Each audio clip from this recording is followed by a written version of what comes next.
8:56 हो रहे हैं और यहाँ पर जो है कुछ शूट होने वाला है। क्या शूट होने वाला है? इंटरव्यू। इंटरव्यू। यस। हाय, ये इंटरव्यू आपको देखने को मिलेगा बहुजन लाइव्स मैटर चैनल पे। मतलब तथागत लाइव ऑलमोस्ट खत्म हो चुका था, फाइनेंशियली खत्म हो चुका था।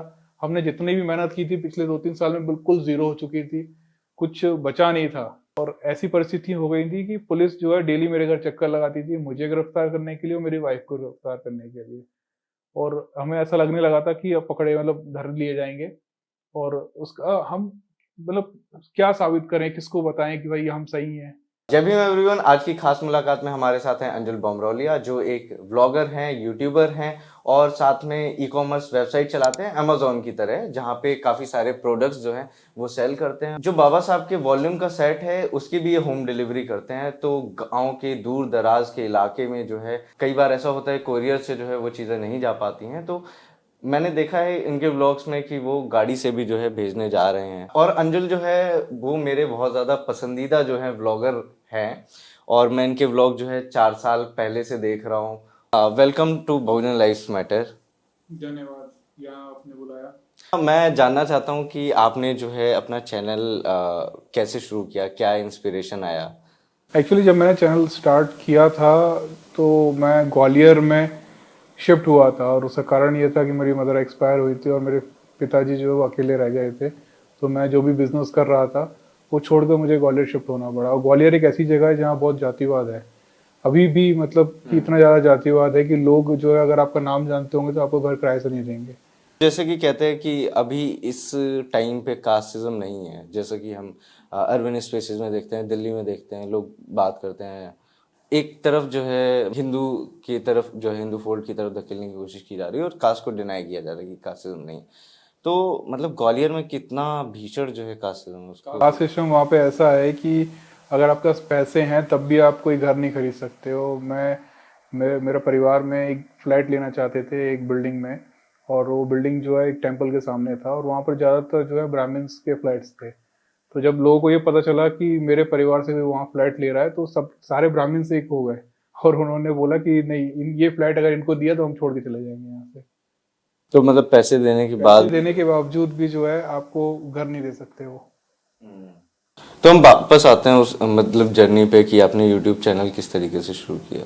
यूट्यूब मैंने स्टार्ट किया, बताया वही सिस्टम वही था। लेकिन मैं इससे पहले बहुत कुछ कर रहा था। मैं बठिंडा चंडीगढ़ में मल्टीमीडिया फैकल्टी रहा हूँ, बच्चों को सिखाता था वीडियो एडिटिंग कैसे होती है, 3D एनिमेशन कैसे होता है। मेरा बचपन का शौक था ये सब सीखना, मैंने सीखा। और उसके बाद जो है बठिंडा में फैकल्टी था जहाँ पर 3D एनिमेशन सिखाता था। मेरे स्टूडेंट जो हैं लगभग मुझसे 10 साल बड़े थे। मैं 18 साल का था, मेरे स्टूडेंट 30 साल के थे जिनको मैं सिखाता था। और आज वो स्टूडेंट्स जो है कोई कनाडा में कोई ऑस्ट्रेलिया में काम कर रहे हैं वहाँ पर।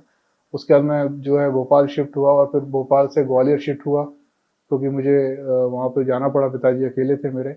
और वहाँ पर जब मैं शिफ्ट हुआ तब मैंने वहाँ पर देखा कि किस तरह से वहाँ कास्टिज्म हो रहा है, किस तरह से कास्टिज्म वहाँ पर जो है फॉलो, मतलब उसको प्रैक्टिस की जा रही है। और हमारे जो लोग थे बुद्धिज्म वगैरह फॉलो करते थे, प्रैक्टिस करते थे, तो उस चीज के बारे में अगर आप देखोगे मेन स्ट्रीम मीडिया में कोई कुछ दिखाता ही नहीं था। रवीश कुमार ने एक वीडियो चलाया था जब वो जनपद गया था पहली बार बाबा साहब के जन्मदिन पे, लोगों ने ऐसा हल्ला मचा दिया था नहीं क्या बड़ा। तो उस टाइम तो मतलब प्रेजेंस था ही नहीं। प्रेजेंस बिल्कुल भी नहीं था और हमारा कोई भी चैनल नहीं था वहाँ पर, नेशनल दस्तक नहीं था। ये कौन से साल की बात है स्पेसिफिकली अगर बताएं तो? 2014 के आसपास, अच्छा, 14 के बाद। 14-15 के आसपास।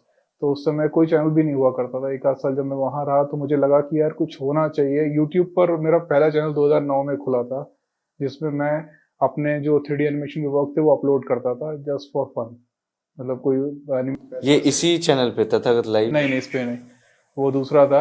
वो उसका नाम जो है शायद एंज फॉर एवर करके कुछ तो भी रखा था मैंने, ऐसे ही सिंपल था, जस्ट फॉर हमारा वर्क अपलोड करने के लिए। तो उसके बाद जब मैंने यहाँ पर आया तो मुझे लगा कि जो चीज़ें मुझे आती हैं मल्टीमीडिया से रिलेटेड, एडिटिंग से रिलेटेड, उसका इस्तेमाल यहाँ करना चाहिए। और उस दौरान मैंने जो है एक डॉक्यूमेंट्री चैनल खोला था जिसका नाम था तथागत गौतम बुद्ध विहार। और ये उसी बुद्ध विहार का नाम था जिस बुद्ध विहार में मैं डेली जाता था।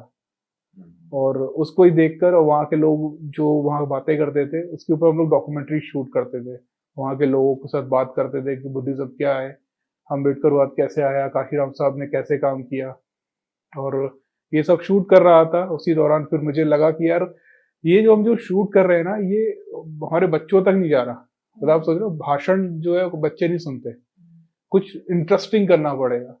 तब उस समय एक बहुत बेहतरीन सा ब्लॉगर था केसी नाइस्टाइट, जो आज भी बहुत बेहतरीन एक नंबर का ब्लॉगर है।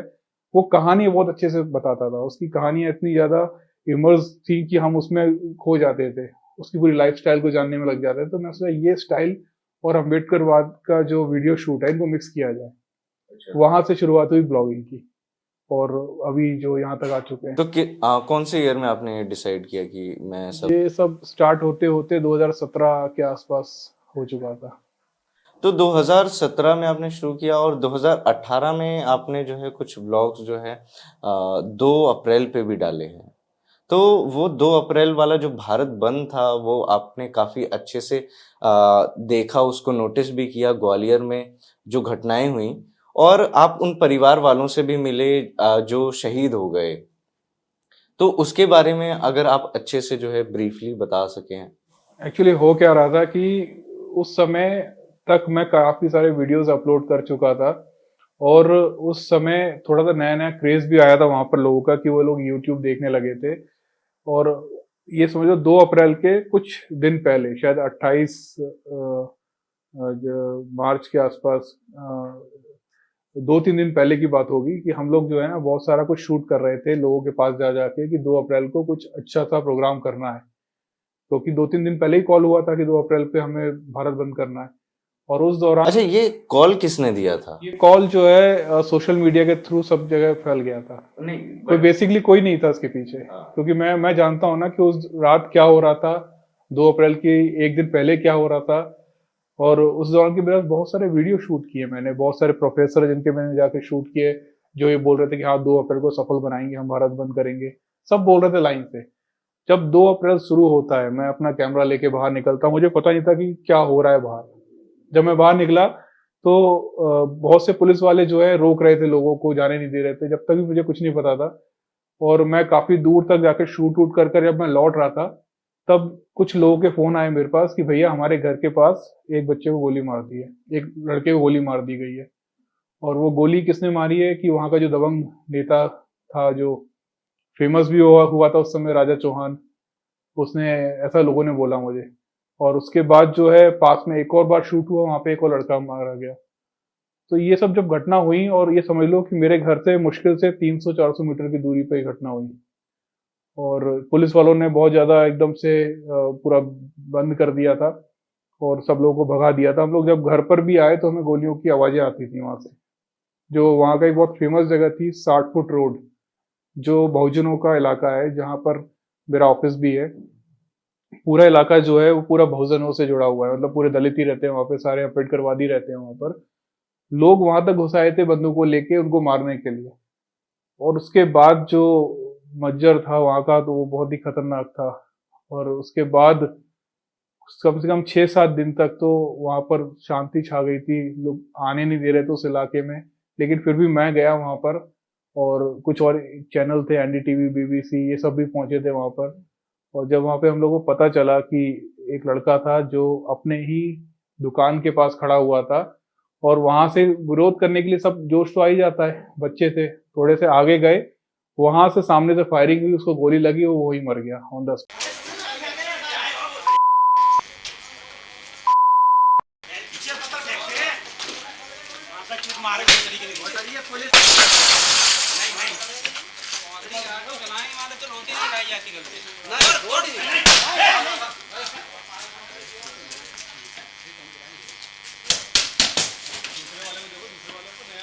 वाले आए तो वो तो मचारे गाड़ी टूर रहे थे बेटे, तो पुलिस वाले आए तो वे कचू थे और दौड़े, कचू भी से दौड़ गए, बिन के पीछे पुलिस चली आई, तो वो इधर गाड़ी टूर गए और गाड़ी पकड़े सवन के बेटे गाड़ी पकड़े पूरी पूरी की ऐसी तैसी निकालो बाहर, खुद ऐसे वैसे हो भाई, पुलिस वालों गाड़ी खुद पकड़े थे यहाँ पे। और पुलिस का रवैया कैसा था?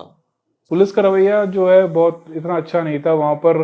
एक दो क्लिप भी वायरल हुई थी, देखी होगी, जिसमें पुलिस वाले जो हैं जो ऑटो वगैरह खड़े रहते हैं उनके कांच तोड़ रहे हैं, उनको गालियां बक रहे हैं, इस तरह के वीडियोस भी बहुत ज्यादा वायरल हुए थे। तो पुलिस का रवैया भी कुछ खास अच्छा नहीं था। वहां पे कर्फ्यू लग चुका था 15-20 दिन तक, तो हम घर से बाहर नहीं निकलने दे रहे थे और सबको ये डर था कि कहीं कहीं कोई अटैक ना कर दे, और पूरा कर्फ्यू वाला माहौल था उस समय भी। 2 अप्रैल भारत बंद में कई बहुजनों की मौतें हुई। उनमें से 2 लोग ग्वालियर से थे, राकेश टमोटिया और दीपक जाटव। हमने इनके घर जाकर उनके घर वालों का पक्ष आप सबके सामने रखने की कोशिश की है। आप उनके घर वालों से मिले तो उनकी अभी क्या सिचुएशन है? सिचुएशन उनकी सेम है। सिचुएशन में तो कुछ ऐसा खास बदलाव नहीं आया है, लेकिन ये है कि बहुत सारे लोग आए थे। शायद देवाशीष जरारिया हो गया उस समय, और जिग्नेश मेवानी हो गए, ऐसे बहुत सारे लोग आए थे। अभी बीएसपी के जो वो थे जिनको निकाल दिया गया है, जयप्रकाश भी आया था वहां पर। ऐसे बहुत सारे लोग आए थे और बीएसपी ने मेरे सामने पैसा भी दिया उनको, क्योंकि मैंने देखा अपनी आंखों से। ऐसे बहुत सारे संस्थाओं ने पैसे दिए, शंभू भाई आए थे विदेश से, कुछ लोगों ने पैसा दिया था, वो बांटा था उन लोगों ने। तो पैसा तो पर्याप्त पहुंच गया था।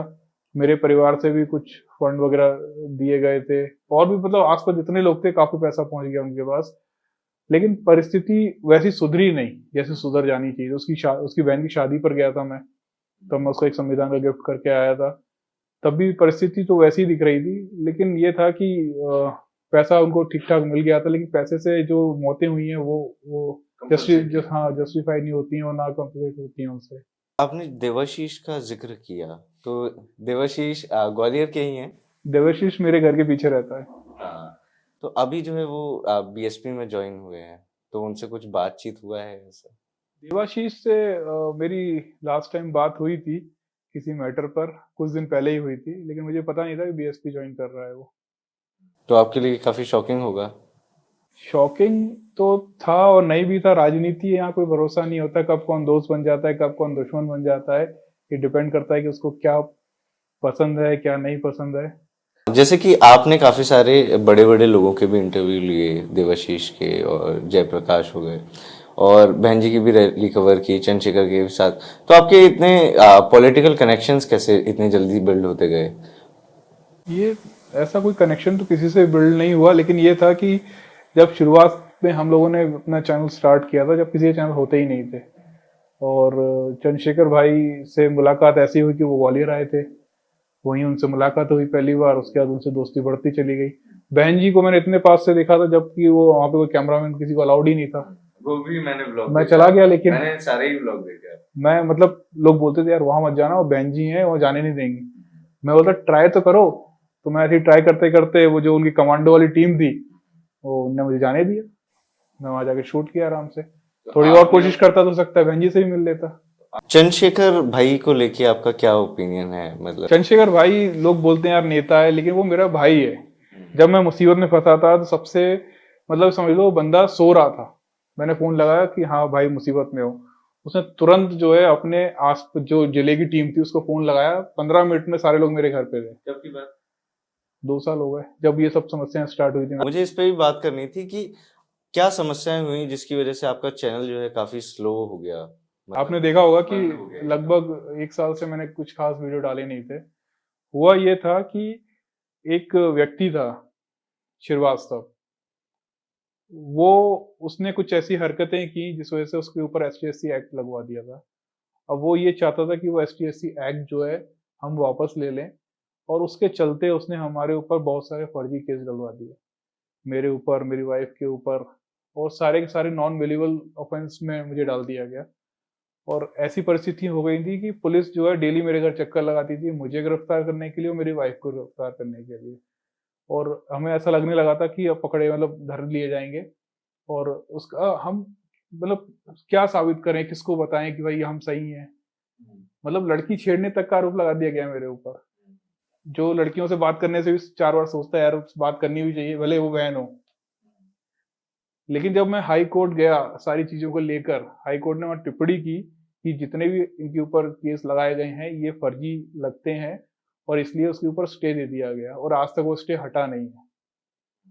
तो आप सोचो कि अगर कोई जरा सा कुछ काम करता है या कोई अपनी आवाज उठाता है तो किस तरह से दबा दिया जाता है उसको। आपके पास तो मतलब काफी नेटवर्क है, काफी बड़ा, और एक मतलब इतने बड़े चैनल चलाते हैं, बाकी लोगों के साथ में मतलब कितनी बुरी स्थिति जो है होती होगी। एक बात बताऊं मैं, जब आपके ऊपर मुसीबत आती है ना तो वो आपको ही झेलनी पड़ती है, आपको ही लड़ना पड़ता है। आपके कितने भी नेटवर्क हो वो आपकी मदद करने आ सकते हैं, लेकिन असली लड़ाई तो आपको ही लड़नी है।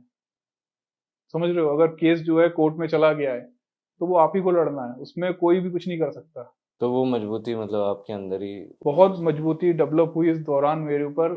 मतलब मैं ये सोचता था कि पहले कि यार कोई अगर एफआईआर कर देगा तो आप कैसे उससे रिएक्ट करोगे, कैसे उससे बचोगे।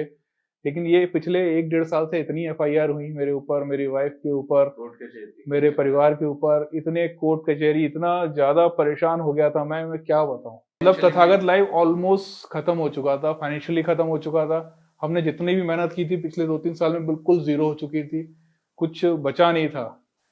लेकिन ये था कि मेरे साथ जो है ना दोस्त बहुत अच्छे थे, जिन्होंने मुसीबत में भी मेरा इतना सपोर्ट किया।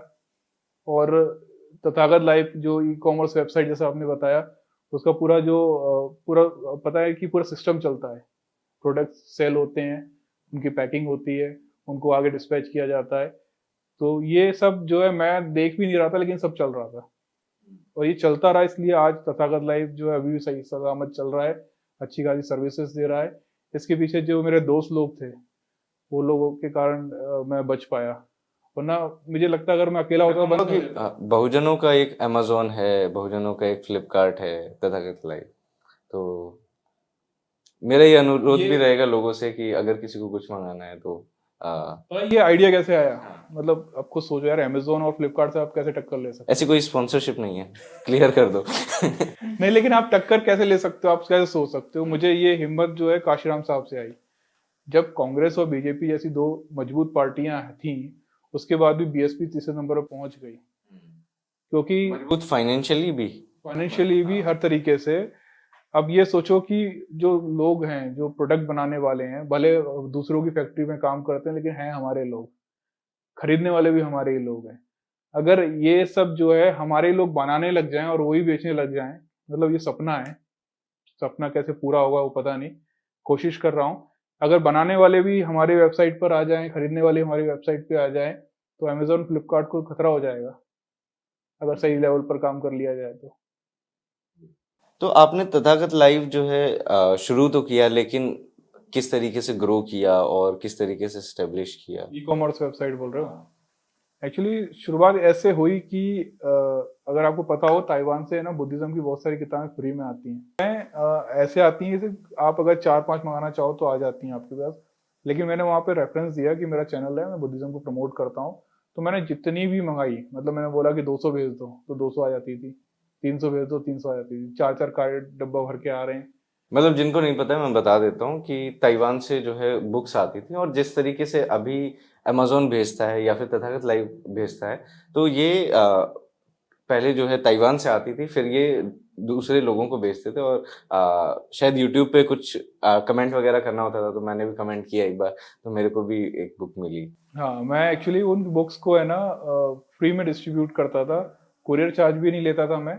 जो बुक्स मेरे पास आती थी उन सबको मैं ऐसे लोगों तक पहुंचाता था जो बुद्धिज्म के बारे में पढ़ना चाहते हैं और सुनना चाहते हैं, देखना चाहते हैं, जो भी है। उसमें बहुत कलरफुल बुक्स थी, बहुत शानदार लगता था उनको देखने में।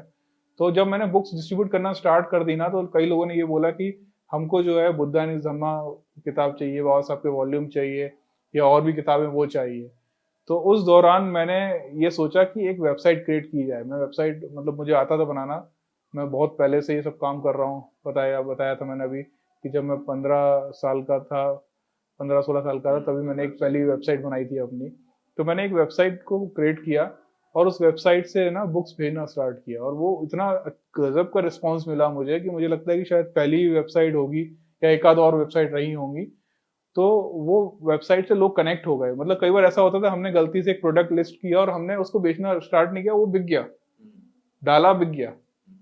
अगर हम 100 किताब डालते थे तो वो रातों रात बिक जाती थी। अभी संविधान पर हम लोगों ने डिस्काउंट दिया था, लॉस में बेचा था, लगभग 100 कॉपी संविधान कुछ घंटों में बिक गया।